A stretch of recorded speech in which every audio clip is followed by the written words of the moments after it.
के YouTube channel में आपका स्वागत है। आज हम लोग जो केमिकल यूनिट चल रहा था उसी के बारे में स्टडी करेंगे, जिसमें कि हमने जो लास्ट क्लास में डिस्कस किया था वो परसेंटेज का केस था, जिसमें mass percentage, volume percentage, mass by volume percentage के बारे में पढ़ा था। उसके साथ साथ मोलरिटी के बारे में भी पढ़ा था। आज हम लोग जो बात करने जा रहे हैं वो mole fraction, molality, normality, formality, parts पर मिलियन यूनिट, इसी के बारे में आज बात करेंगे।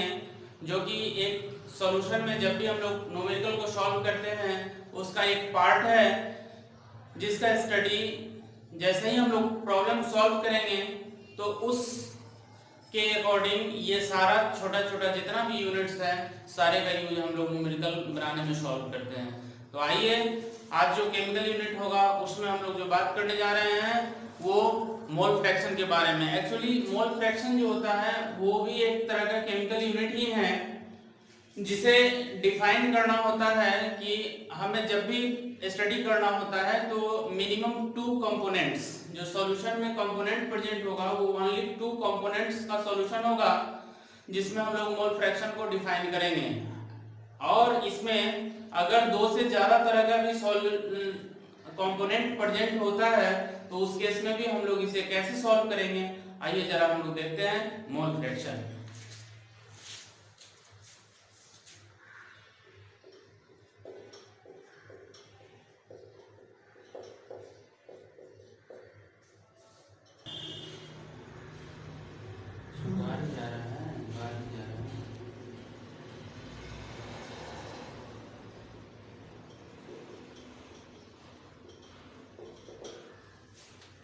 Students, be careful here. Mole fraction, mole fraction इसे जो रिप्रेजेंट करते हैं उसे ये x से रिप्रेजेंट किया जाता, और एक्चुअली यहाँ पे हमने जो मोल फ्रैक्शन को डिफाइन किया है उसमें ओनली 2 कंपोनेंट्स को कंसीडर किया है, जिसमें कि जो मोल फ्रैक्शन होता है यानी mole fraction can be defined as the ratio of moles of a particular component to the total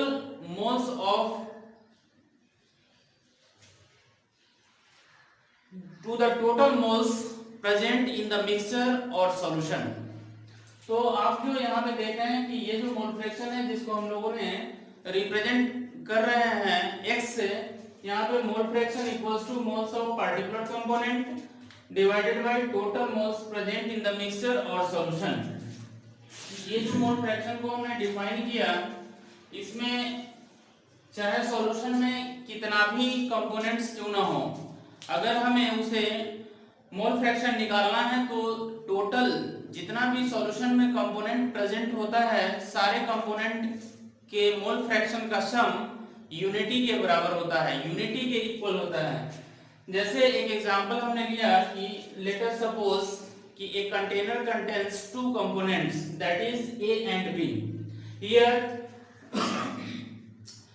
WA represents the amount of component A and WB represent the amount of component B, and Ma is the molecular mass of component A and Mb is the molecular mass of component B.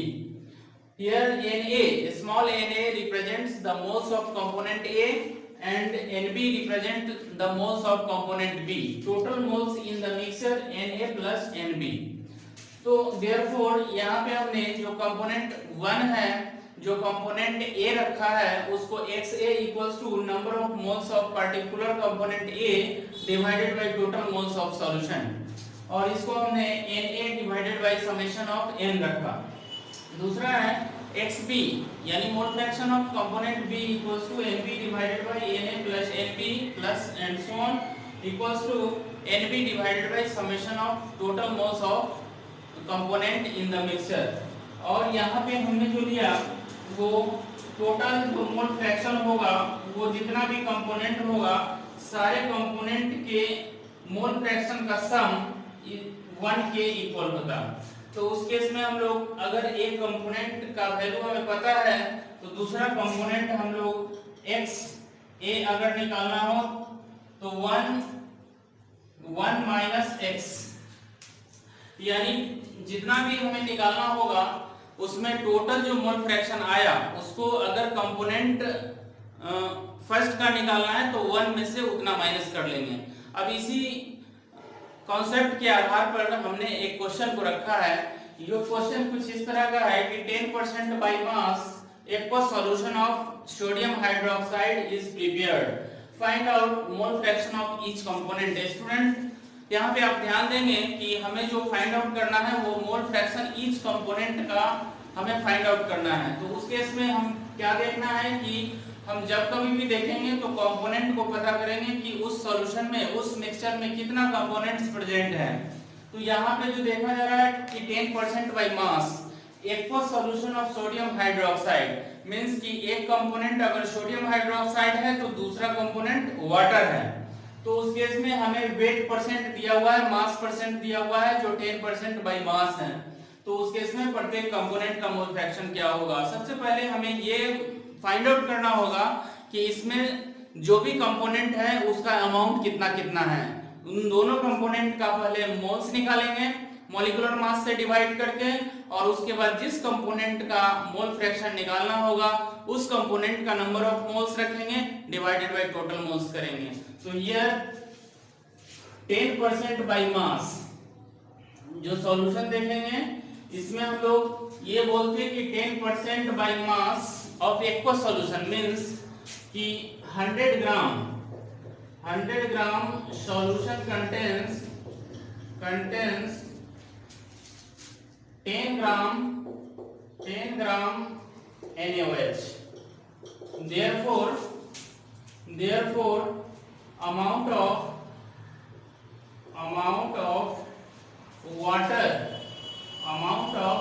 water should be equal to 100 minus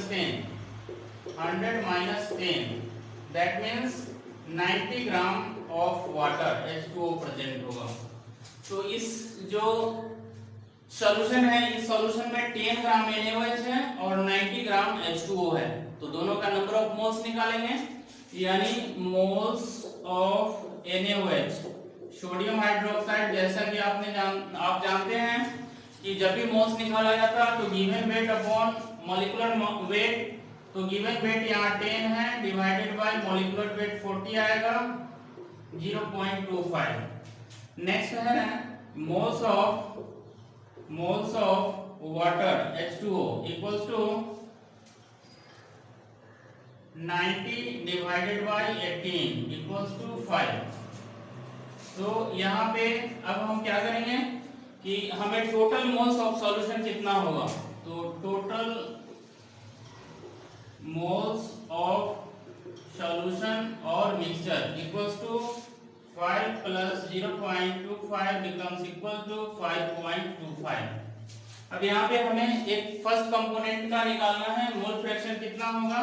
तो mole fraction of NaOH, तो mole fraction of NaOH equals to number of moles of NaOH divided by number of moles of NaOH plus number of moles of water means कि ये 0.25 divided by 5.25 equals to, इसको यहाँ पे 25 से cut करेंगे तो 5 2 जा 25 2 जा 50 और 1 यहाँ पे 1/21 और therefore mole fraction of water H2O equals to number of moles of water divided by number of moles of NaOH plus number of moles of H2O equals to, यहाँ पे वाटर का मोल्स आया 5 डिवाइडेड बाय 5.25।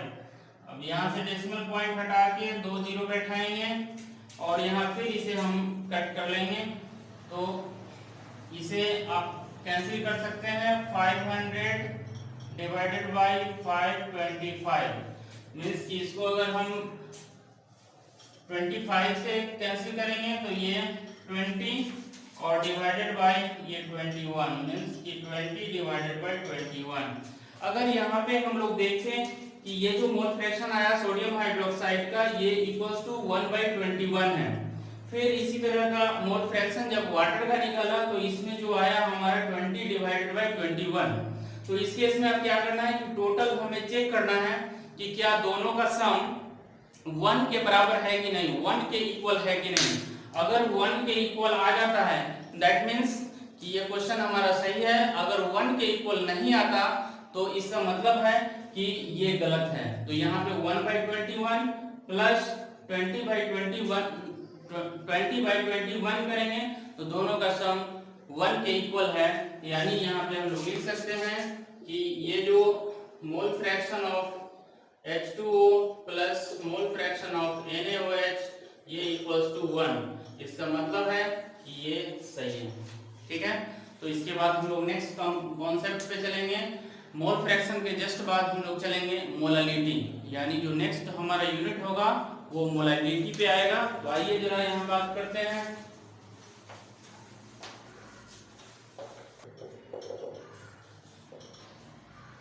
मोलालिटी नेक्स्ट जो हमारा unit होगा वो molality, जिसको small m से रिप्रेजेंट करते हैं। स्टूडेंट्स जरा ध्यान देंगे कि ये जो केमिकल यूनिट है इस केमिकल यूनिट में क्या बात होती है। तो इसको जैसे ही हम लोग डिफाइन करते हैं तो बोलते हैं कि it can be defined as the number of moles of solute present in per KG of solvent. यानी 1 kg ऑफ सॉल्वेंट या 1000 ग्राम ऑफ सॉल्वेंट में सॉल्यूट का कितना अमाउंट प्रेजेंट होता उसी को हम लोग मोलालिटी बोलते हैं। और एक बात यहाँ पे ध्यान रखना होगा कि ये जो यूनिट है वो टेम्परेचर से इंडिपेंडेंट यूनिट होता है। बिकॉज इसका जो हम लोग देखते हैं कि ये जो moles of solute divided bye amount of solvent in KG, तो यहाँ जो सॉल्वेंट का अमाउंट है वो केजी में हम लोग यहाँ पे रिप्रेजेंट करते हैं। इसके वजह से ये टेम्परेचर के साथ ये इंडिपेंडेंट फैक्टर होता है। तो आइए जरा हम लोग इसको डिफाइन करते हैं।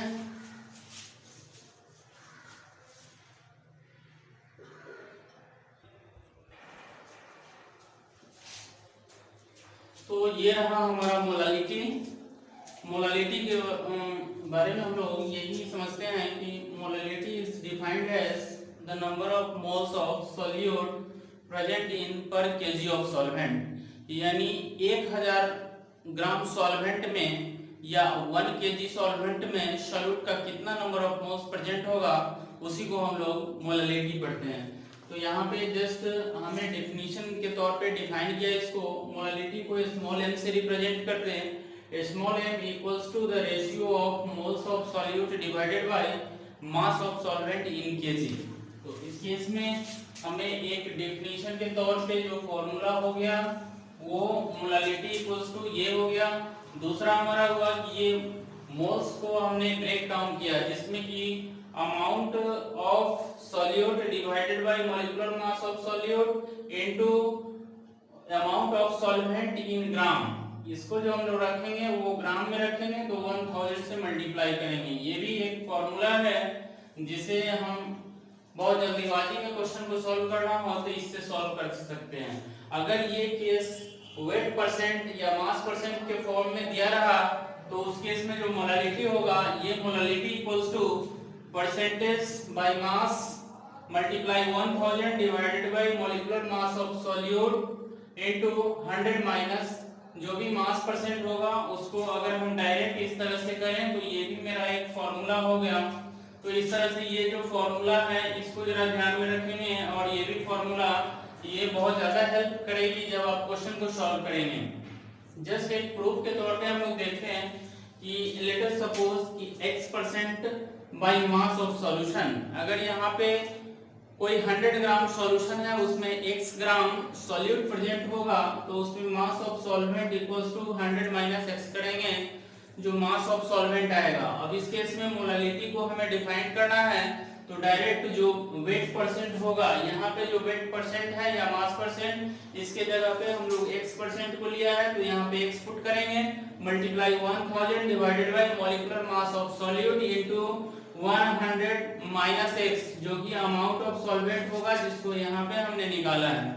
अब इसको लेकर के हम लोग डायरेक्ट पुट करके ये एक निकाल सकते हैं। इसके बाद अगर इस मोलालिटी का रिलेशन हमें मोल फ्रैक्शन के साथ अगर देना हो तो आप ध्यान रखेंगे स्टूडेंट्स, ये जो फॉर्मूला है वो काफी यूजफुल फॉर्मूला होगा जिसको हम प्रूव भी कर सकते हैं। तो उस केस में ये मोलालिटी इक्वल्स टू, अगर दो कंपोनेंट हैं तो उस केस में जो हमारा सॉल्यूट होता है उस कंपोनेंट का मोल फ्रैक्शन ऊपर में रखेंगे डिवाइडेड बाय नीचे में ए कंपोनेंट का mole fraction multiply 1000 divided by molecular mass of component ए।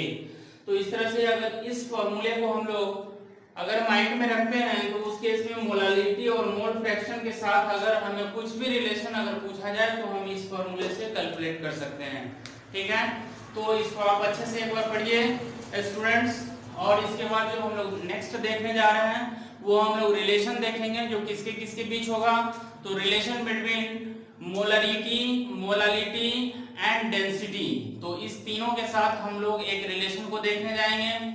चलते चलते स्टूडेंट्स मैं आपको ये भी बता दूं कि मुझे भी मोटिवेशन की जरूरत होती है, तो आप जितना जल्दी से जल्दी हो सके हमारे चैनल को सब्सक्राइब करें, लाइक करें और अपने दोस्तों के साथ शेयर भी करें। ओके, उसके बाद नेक्स्ट हम लोग देखते हैं रिलेशन क्या होगा जो डेंसिटी में मोलालिटी और मोलालिटी के साथ। तो आइए देखते हैं।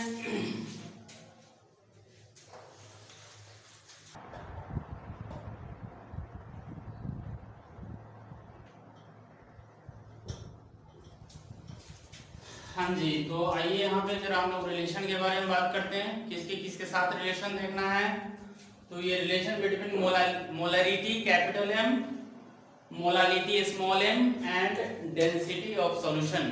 तो उस केस में कैसे हम लोग देखेंगे, तो देखो बच्चे हम लोग जरा इसको डिराइव कर लेते पहले कि कैसे इसका डेरिवेशन होता है। डायरेक्ट मैं अगर लिख देता तो आपको यकीन नहीं होता कि ये how to derive this form.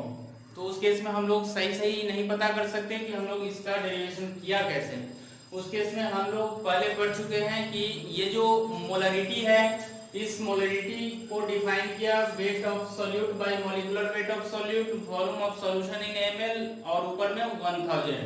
तो इसको इक्वेशन नंबर 1 माना मोलालिटी का, फिर इसी तरह से फॉर्मूला लिखा, इसको इक्वेशन नंबर 2 माना और यहाँ पे इक्वेशन 1 को 2 से डिवाइड कर लिया। तो उस केस में capital M divided by small m और ये इक्वल्स टू, अब देखो यहाँ पे जब डिवाइड करेंगे दोनों को तो उसमें 1000 से 1000 कैंसिल हो जाएगा, weight of solute cancel, molecular weight दोनों सेम है इसलिए ये भी कैंसिल हो जाएगा।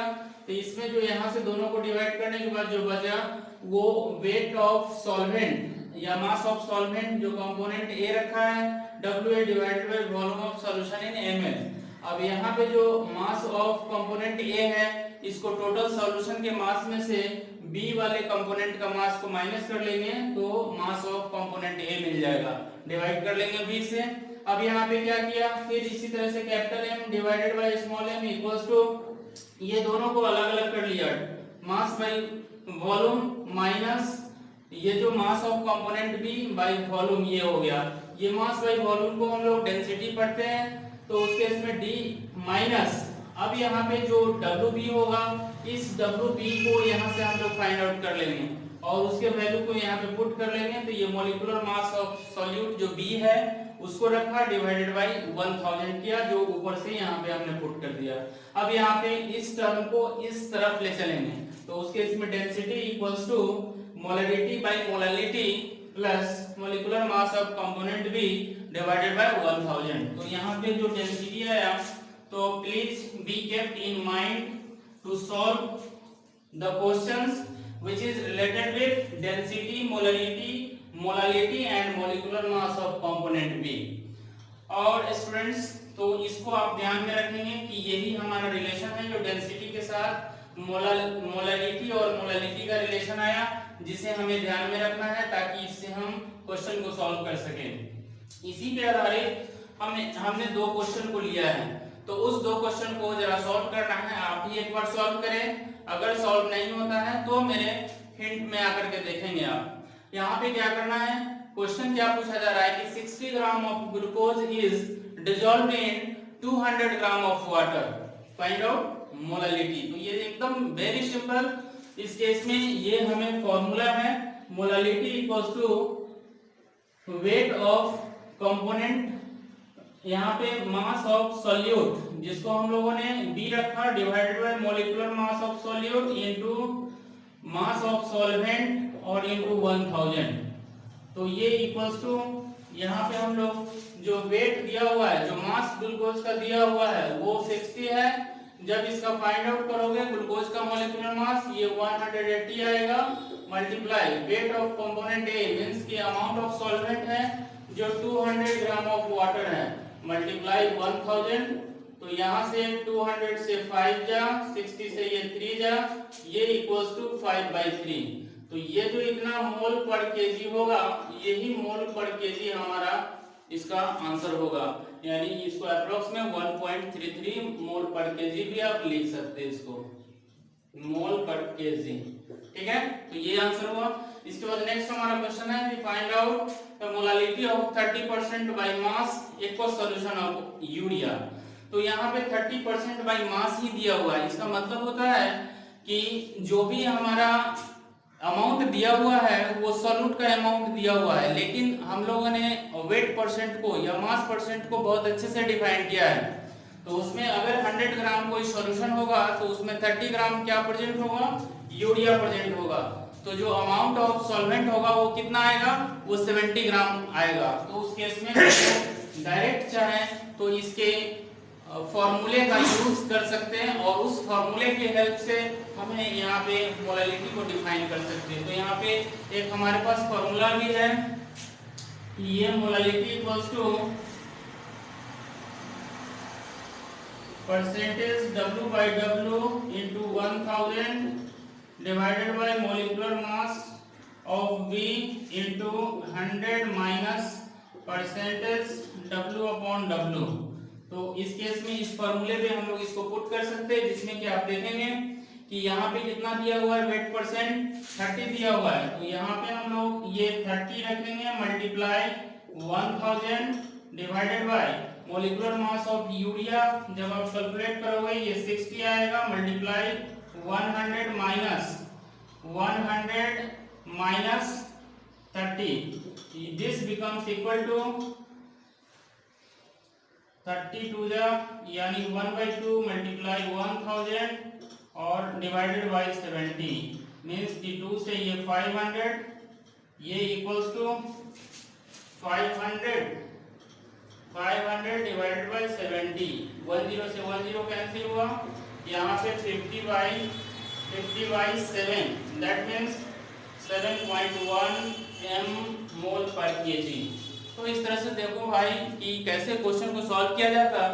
तो उस केस में हमें क्या दिया हुआ है क्वेश्चन में, क्या फाइंड आउट करना है, उससे रिलेटेड हमारे पास कौन सा फॉर्मूला है जिसे हम अप्लाई करके और इस क्वेश्चन को सॉल्व कर सकते हैं। तो यहाँ पे यही है। इसके बाद नेक्स्ट एक और क्वेश्चन हम लोग देखते हैं, उसके बाद फिर हमारा एक और यूनिट बच रहा है जिसमें पार्ट्स पर मिलियन यूनिट, इससे हम डिफाइन करेंगे। ओके, नाउ द नेक्स्ट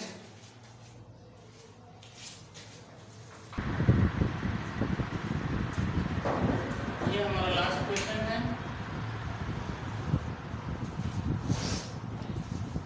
ये जो क्वेश्चन है, इस क्वेश्चन में a solution of benzene and alcohol is prepared. एक सॉल्यूशन तैयार किया जा रहा है जिसमें बेंजीन और अल्कोहल है, which has the mole fraction of benzene is 0.4।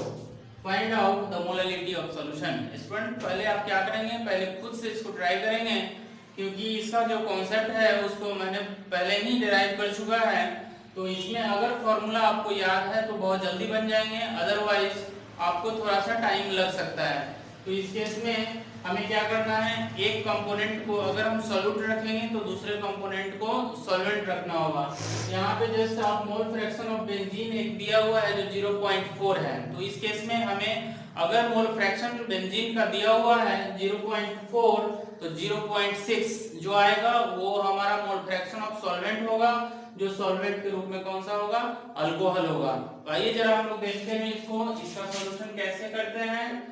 तो इस केस में यहाँ पे जो मोलालिटी होता है, इस मोलालिटी का डायरेक्ट रिलेशन हमने बनाया है कि अगर यहाँ पे मोल फ्रैक्शन ऑफ बेंजीन है divided by mole fraction of alcohol into molecular mass of alcohol multiply 1000।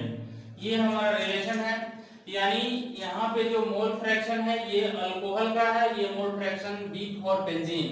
तो बेंजीन का जो मोल फ्रैक्शन है यानी मोल फ्रैक्शन ऑफ बेंजीन ये इक्वल्स टू 0.4, तो ये 0.4 और डिवाइडेड बाय ये अल्कोहल का हमने पिछले जो टर्म में डिफाइन किया है उसमें बोला था कि अगर दो कंपोनेंट होगा या जितना भी कंपोनेंट होगा सारे कंपोनेंट के मोल फ्रैक्शन का सम यूनिटी के इक्वल होता है।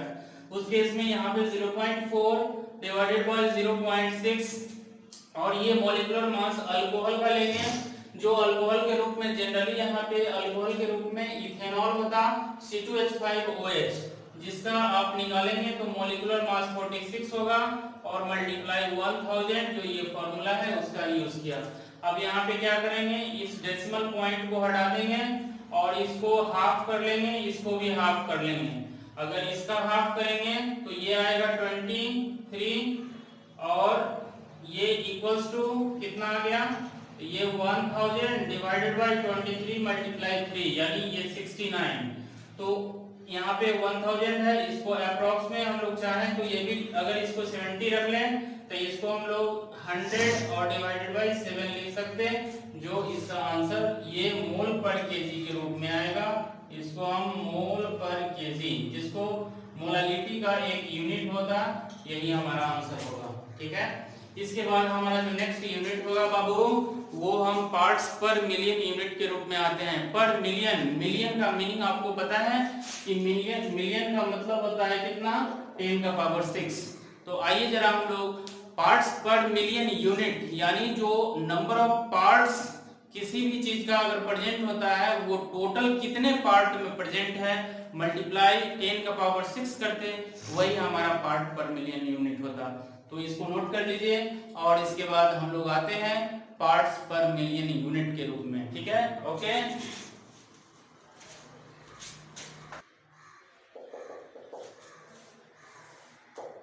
यही है पार्ट्स पर मिलियन यूनिट। तो इसको आइए जरा हम लोग देखते हैं कि पार्ट्स पर मिलियन यूनिट क्या होता है, कैसे डिफाइन करते हैं इसको। तो आइए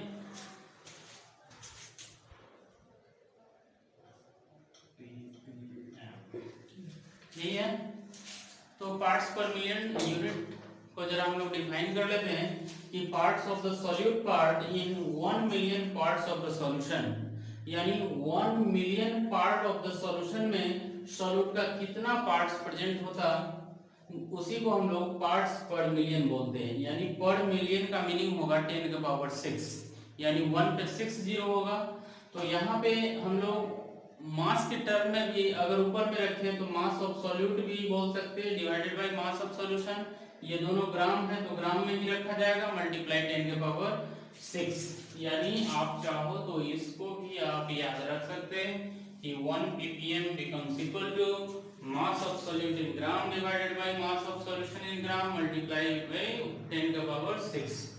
अब यहाँ पे ये जो मेथड है इस मेथड का यूज तभी करते हैं जब कंसंट्रेशन का अमाउंट वेरी लेस होता है, और इसका यूज, इस मेथड का यूज हम लोग हार्डनेस ऑफ वाटर को रिप्रेजेंट करने के लिए करते हैं, साथ साथ to represent amount of polluting gas in the atmosphere, यानी एटमॉस्फेयर में जो पॉल्यूटेड गैस होता है उसको रिप्रेजेंट करने के लिए हम लोग इस यूनिट का यूज करते हैं। तो आइए इस क्वेश्चन पे आधारित हमारे पास एक दो क्वेश्चन हमने लिया है, जो दो क्वेश्चन को आप पहले सॉल्व करो।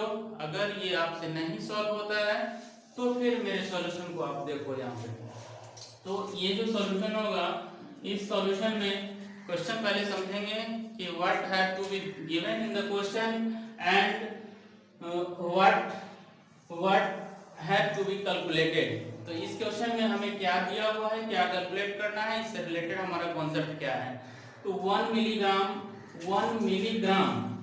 milligram is present in 1 liter of water. Find out the concentration in ppm unit, यानी आपको ppm निकालना है। तो उस केस में 1 मिलीग्राम, मिली का मीनिंग होगा ppm equals to 1 milligram, milligram का मतलब 10 का पावर -6 और divided by 1 litre of water.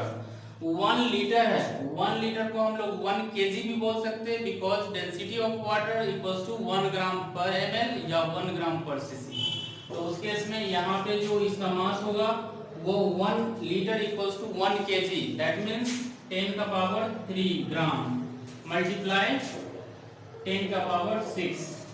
अब यहाँ से हम लोग क्या करेंगे कि ये 10 का पावर 3 है, ये ऊपर जाएगा, तो सॉरी ये 1 मिलीग्राम, दैट मीन्स 10 का पावर -3, तो 10 टू द पावर -3, और ये 10 का पावर 3 ऊपर जाएगा, तो ये भी 10 का पावर -6 मल्टीप्लाई 10 का पावर +6, तो ये कैंसिल होकर के और ये 1 के इक्वल होगा, जो 1 ppm इसका आंसर होगा।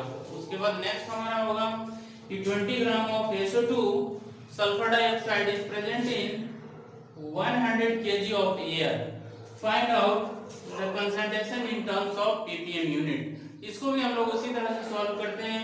यहाँ पे 20 ग्राम दिया हुआ है, यानी ppm इक्वल्स टू ये 20 ग्राम SO2 है डिवाइडेड बाय यहाँ पे 100 kg, तो 100 और kg मींस की ग्राम में इसे कैलकुलेट करना होगा, यानी 10 टू द पावर 3 और मल्टीप्लाई 10 टू द पावर 6, और इसे जब कैलकुलेट करते हैं तो फिर हमारा यहाँ पे कितना हो गया, ये 20 है, यानी 10 से 10 को हटाइए, तो इस केस में नीचे में आ गया कितना 10 का पावर 4 और ऊपर में है 10 का पावर 6, तो इसको हम लोग लिख सकते हैं, ये ऊपर जाएगा तो 6 - 4 करेंगे यानी 2, यानी 2 पे 2 0 आएगा, जो इतना ppm के बराबर होगा, और यही हमारा आंसर होगा।